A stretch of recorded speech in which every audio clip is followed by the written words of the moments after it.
नमस्कार। आज हम एक दिलचस्प चीज़ खंगालने वाले हैं जो खासकर अंग्रेजी सीखने वालों के लिए काफ़ी काम की हो सकती है।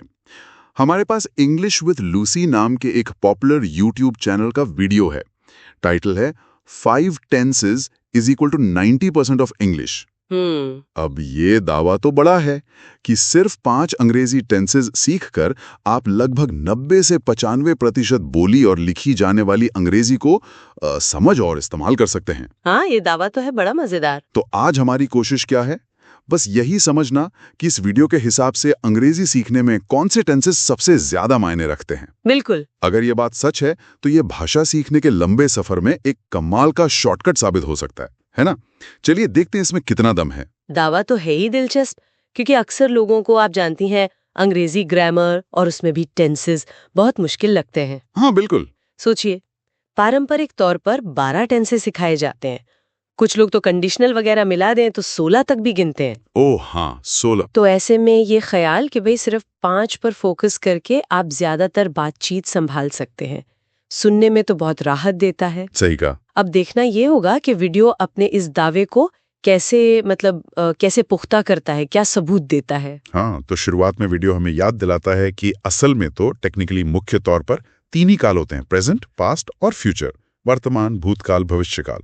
हाँ, ये तो बेसिक्स है। ये तो हम सब स्कूल में पढ़ते ही हैं। सही कहा। और फिर इन 3 कालों के अंदर 4 पहलू होते हैं, एस्पेक्ट्स जिन्हें कहते हैं, सिंपल, कंटिन्यूअस, परफेक्ट सिंपल और परफेक्ट कंटिन्यूअस।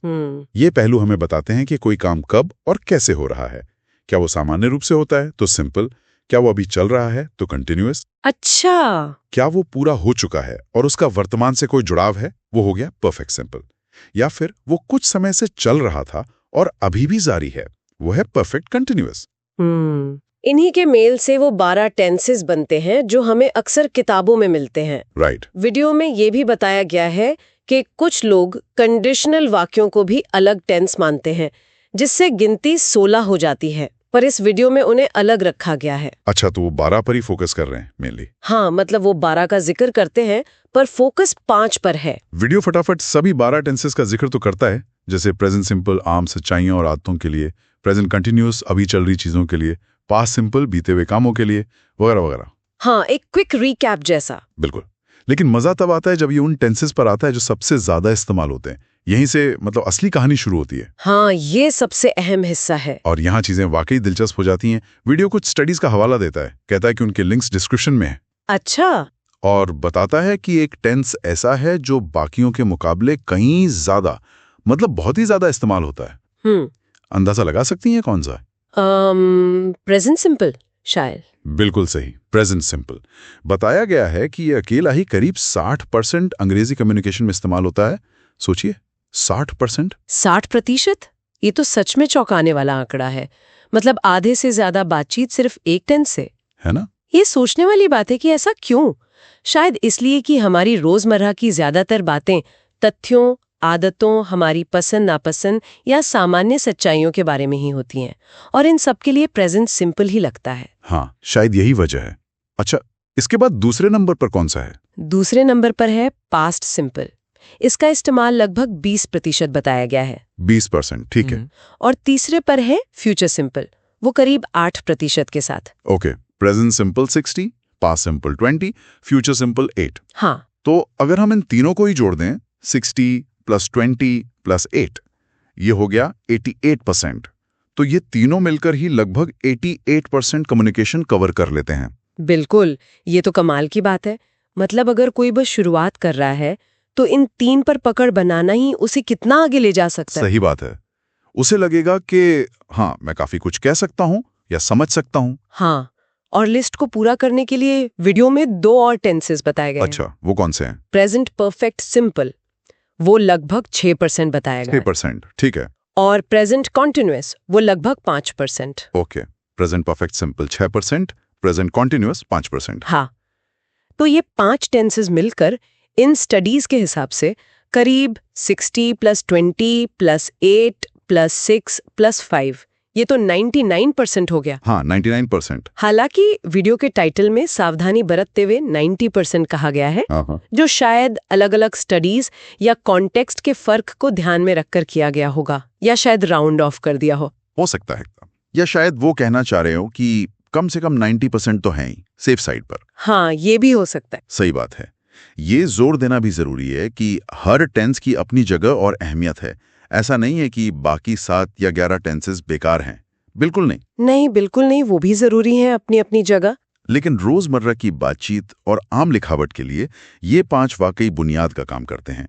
इन्हें ब्रेड एंड बटर कह सकते हैं, यानी सबसे जरूरी हिस्से। हाँ, ये अच्छा फ्रेज है इसके लिए, ब्रेड एंड बटर। तो क्यों ना अब हम इन 5 टेंसेस के इस्तेमाल को थोड़ा और गहराई से देखें, जैसा वीडियो में उदाहरणों के साथ समझाया गया है। हाँ, ये बहुत अच्छा रहेगा। एक एक करके समझते हैं कि वीडियो इनके बारे में क्या बताता है और इन्हें कब इस्तेमाल करना है। शुरुआत करते हैं सबसे बड़े हिस्सेदार से, प्रेजेंट सिंपल से। ओके, तो नंबर 1 प्रेजेंट सिंपल, जो करीब 60% इस्तेमाल होता है। वीडियो बताता है कि इसका सबसे आम इस्तेमाल है तथ्यों या ऐसी बातों के लिए जो हमेशा सच होती हैं। जैसे उदाहरण दिया है, most people prefer to shop online. ज्यादातर लोग ऑनलाइन शॉपिंग पसंद करते हैं। ये एक सामान्य तथ्य है आजकल का। सही है, आजकल तो है ही। या फिर ऐसी बातें जो अभी सच हैं, जैसे किसी को कहना you are my best friend, तुम मेरे सबसे अच्छे दोस्त हो। और हाँ, हमारी रोज की आदतें या रूटीन बताने के लिए भी यही इस्तेमाल होता है, अक्सर, ऑलवेज, यूजुअली, नेवर जैसे शब्दों के साथ। हाँ, फ्रीक्वेंसी एडवर्ब्स के साथ। बिल्कुल। जैसे सवाल पूछना हो, do you always bike to work? क्या तुम हमेशा काम पर बाइक से जाते हो? वीडियो में इसके 2 और दिलचस्प इस्तेमाल बताए गए हैं। अच्छा। एक तो भविष्य की तयशुदा घटनाओं के लिए, खासकर जब कोई टाइम टेबल हो। ओह हाँ, जैसे ट्रेन का टाइम टेबल। हाँ, बिल्कुल। जैसे वीडियो का उदाहरण है, Carmine's holiday officially starts on the 5th of October। Carmine की छुट्टी आधिकारिक तौर पर 5 अक्टूबर से शुरू होती है। यहाँ बात भविष्य की है, पर टेंस प्रेजेंट सिंपल है। ये इंटरेस्टिंग है।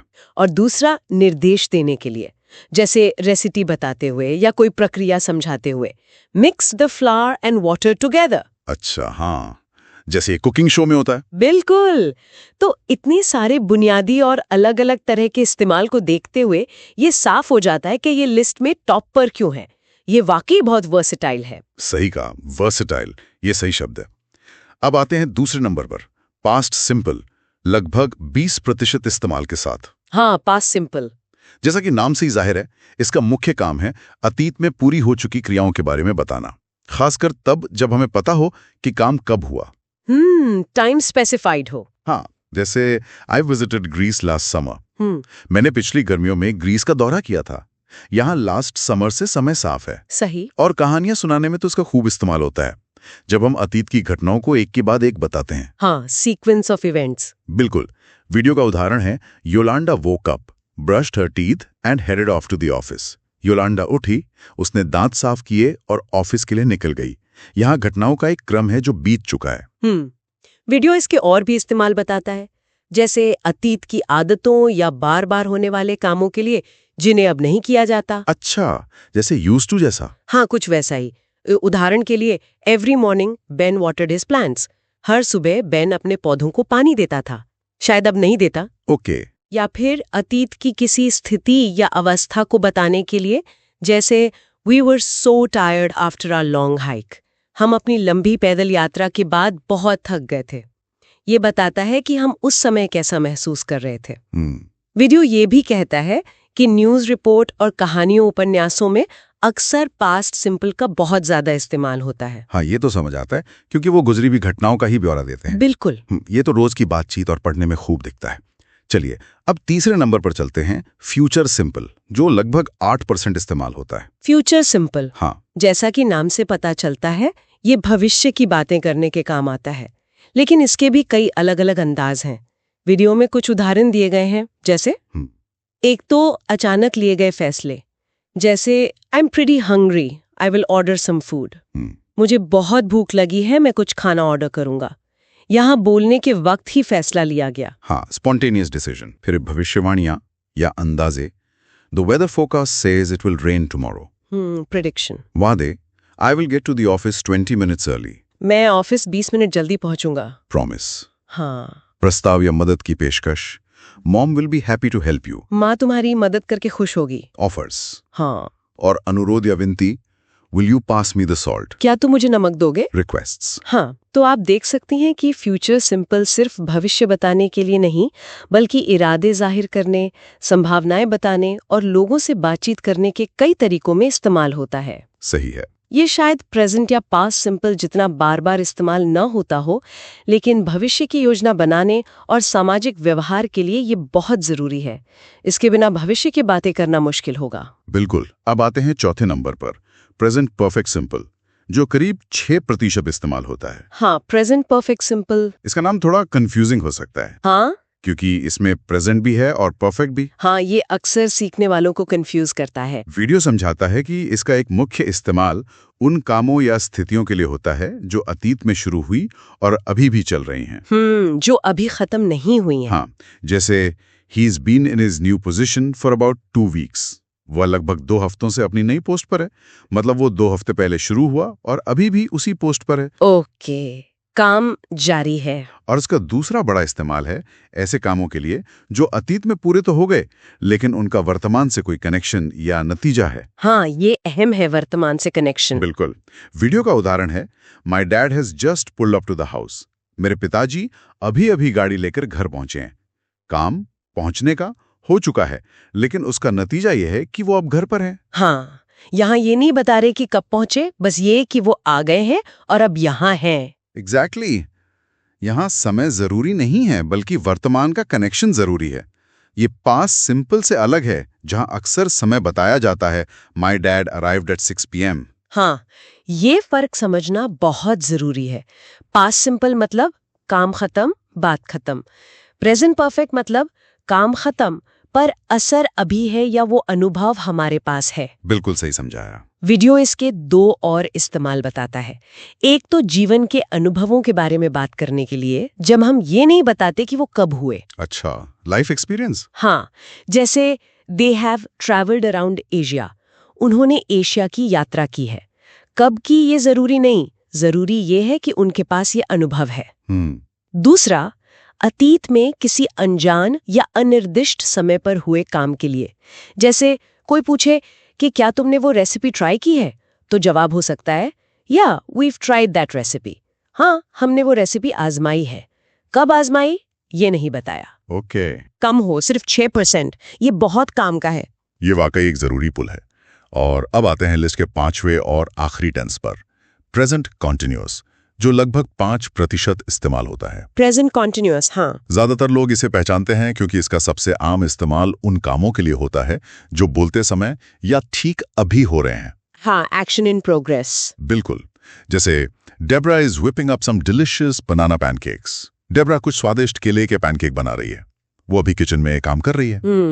लेकिन वीडियो बताता है कि इसके और भी मतलब हैं, सिर्फ अभी वाला नहीं। हाँ, ये सिर्फ नाउ तक सीमित नहीं है। इसका इस्तेमाल अस्थायी कामों के लिए भी होता है जो आजकल चल रहे हैं, जरूरी नहीं कि ठीक इसी पल हो रहे हों। अच्छा, टेम्पररी एक्टिविटीज। हाँ, जैसे I am giving this workout plan as short for a month. मैं इस वर्कआउट प्लान को 1 महीने के लिए आजमा रहा हूं। मतलब ये आजकल उसकी जिंदगी का हिस्सा है, पर शायद वो बोलते समय वर्कआउट नहीं कर रहा। हाँ, ये एक ड्यूरेशन के लिए चल रहा है। बिल्कुल।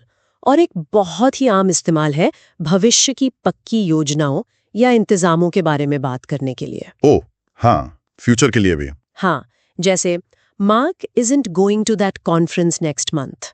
मार्क अगले महीने इस कॉन्फ्रेंस में नहीं जा रहा है। यहाँ बात भविष्य की तय योजना की हो रही है और प्रेजेंट कंटिन्यूअस का इस्तेमाल हो रहा है। ये फ्यूचर सिंपल से कैसे अलग है? जैसे मार्क विल नॉट गो। अच्छा सवाल है। प्रेजेंट कंटिन्यूअस यहाँ ज्यादा पक्की अरेंज्ड योजना दिखाता है, जैसे टिकट बुक हो गए हों या फैसला पक्का हो। फ्यूचर सिंपल विल ज्यादातर इरादा या भविष्यवाणी दिखाता है, जरूरी नहीं कि उतना पक्का हो। अच्छा, ये बारीक फर्क है। ठीक है। काफी हद तक। वीडियो में 2 और इस्तेमाल बताए गए हैं प्रेजेंट कंटिन्यूअस के। और क्या? एक किसी खास समय के आसपास हो रही क्रियाओं के लिए। हाँ। जैसे I am working this morning but I will be free this afternoon. मैं आज सुबह काम कर रहा हूँ लेकिन दोपहर में खाली रहूंगा। यहाँ सुबह के दौरान काम करने की बात है। उस पीरियड में। हाँ। और दूसरा, धीरे धीरे बदल रही या विकसित हो रही चीजों का वर्णन करने के लिए, ट्रेंड्स बताने के लिए। अच्छा। जैसे the city is slowly becoming more eco friendly. शहर धीरे धीरे ज्यादा पर्यावरण अनुकूल बन रहा है। ये एक बदलाव है जो हो रहा है। हाँ, ये भी बहुत कॉमन न्यूज़ है। तो ये टेंस सिर्फ अभी के बारे में नहीं है, इसमें अस्थायीता, भविष्य की योजना और बदलाव का भाव भी है। ये भी काफी काम का है, भले ही 5% ही हो। तो ये थे वो 5 टेंसेस जो ल्यूसी के वीडियो के अनुसार अंग्रेजी कम्युनिकेशन का लगभग 90% या उससे भी ज्यादा हिस्सा बनाते हैं। Present simple, past simple, future simple, present perfect simple और प्रेजेंट कंटिन्यूअस। हाँ, ये टॉप 5। अभी 12 या 16 टेंसेस में महारत हासिल करने की जरूरत नहीं है। बिल्कुल। अगर इन 5 पर अच्छी पकड़ बना ली जाए तो कम्युनिकेशन काफी हद तक आसान हो सकता है, डर थोड़ा कम हो सकता है। ये बात सीखने वालों के लिए बहुत हौसला बढ़ाने वाली हो सकती है ना? अक्सर ग्रामर का डर लोगों को भाषा सीखने से रोकता है। हाँ, बिल्कुल। ये जानकर कि फोकस कहाँ करना है, सीखने की प्रक्रिया ज्यादा मैनेजेबल लगती है। इससे शिक्षार्थी अपनी एनर्जी सही जगह लगा सकते हैं। सही कहा। वीडियो में दिए गए उदाहरण भी काफी मददगार हैं, क्योंकि वो दिखाते हैं कि ये टेंसेस असल बातचीत में कैसे इस्तेमाल होते हैं। सिर्फ नियम रटने के बजाय उदाहरणों से समझना ज्यादा असरदार होता है। हाँ, कॉन्टेक्स्ट मिल जाता है। और वीडियो में एक फ्री पीडीएफ का भी जिक्र था। ओह, अच्छा। हाँ, जिसमें इन 5 टेंसेस की बनावट, उनके नेगेटिव और सवाल वाले रूप और ज्यादा उदाहरण और एक क्विज भी शामिल है, ऐसा कहा गया था। अच्छा, ये तो बहुत बढ़िया है। हालांकि वो पीडीएफ हमारे पास नहीं है, तो इसकी डिटेल्स पर हम बात नहीं कर सकते, पर ये इशारा करता है कि वीडियो बनाने वाले ने सीखने वालों को और मदद देने की कोशिश की है। हाँ, क्योंकि सिर्फ ये जानना काफी नहीं कि कब इस्तेमाल करना है, ये भी जानना जरूरी है कि वाक्य बनाना कैसे है, नेगेटिव कैसे बनाना है, सवाल कैसे पूछना है। बिल्कुल, वो प्रैक्टिकल इस्तेमाल के लिए बहुत जरूरी है। हाँ, वो पीडीएफ यकीनन सीखने वालों के लिए एक अच्छा रिसोर्स हो सकता है। तो कुल मिला के ये वीडियो अंग्रेजी ग्रामर सीखने का एक बहुत ही प्रैक्टिकल और फोकस्ड तरीका सुझाता है। ये इस बात पर जोर देता है कि भाषा में रवानी लाने के लिए हर छोटे बड़े नियम या हर टेंस को रटना जरूरी नहीं है, बल्कि सबसे ज्यादा इस्तेमाल होने वाले पैटर्न को समझना और उन्हें इस्तेमाल करना ज्यादा अहम है। एक तरह से ये 80-20 नियम जैसा है। हाँ, पेरेटो प्रिंसिपल। हाँ, शायद 20% टेंसेस। खैर, यहाँ तो 5 हैं जो करीब 40% हुए 12 में से। तो मान लीजिए 40% टेंसेस 90% कम्युनिकेशन को संभाल लेते हैं। आपने 80-20 नियम की बात की, ये बहुत दिलचस्प है। ये हमें सोचने पे मजबूर करता है। क्या भाषा सीखने के दूसरे पहलुओं में भी ऐसा ही कुछ होता है? जैसे शब्दावली या उच्चारण। क्या कुछ ऐसे शब्द या उच्चारण के नियम हैं जो दूसरों के मुकाबले कहीं ज्यादा असर डालते हैं? ये सोचने वाली बात है। क्या कुछ 100 या 1000 सबसे आम शब्द सीखकर ज्यादातर बातचीत समझी जा सकती है? शायद हाँ, कोर वोकैबुलरी जिसे कहते हैं। हाँ, बिल्कुल। कोर वोकैबुलरी का कॉन्सेप्ट इसी से जुड़ा है। या उच्चारण में क्या कुछ खास आवाजों या इंटोनेशन पैटर्न पर ध्यान देने से समझने और समझाने में ज्यादा आसानी होती है? हो सकता है, जैसे शायद इंटोनेशन, लहजा या स्ट्रेस पैटर्न पर फोकस करना या कुछ खास मुश्किल आवाजों को सही करना ज्यादा फायदेमंद हो सकता है, बजाय हर छोटी डिटेल पर जाने के। ये दिखाता है कि सीखने की प्रक्रिया को स्मार्ट तरीके से कैसे अप्रोच किया जा सकता है, बजाय इसके कि हर चीज को बराबर अहमियत दी जाए। फोकस करना कि सबसे ज्यादा फायदा कहाँ से मिलेगा। ये वाकई एक बढ़िया सवाल है। आगे सोचने के लिए सीखने की प्रक्रिया को और असरदार कैसे बनाया जा सकता है, कहां फोकस करें कि कम मेहनत में ज्यादा नतीजा मिले। बिल्कुल। खैर, लूसी के वीडियो के इस विश्लेषण में आज के लिए इतना ही। उम्मीद है ये जानकारी अंग्रेजी सीखने वालों के काम आएगी। हाँ, उम्मीद तो यही है।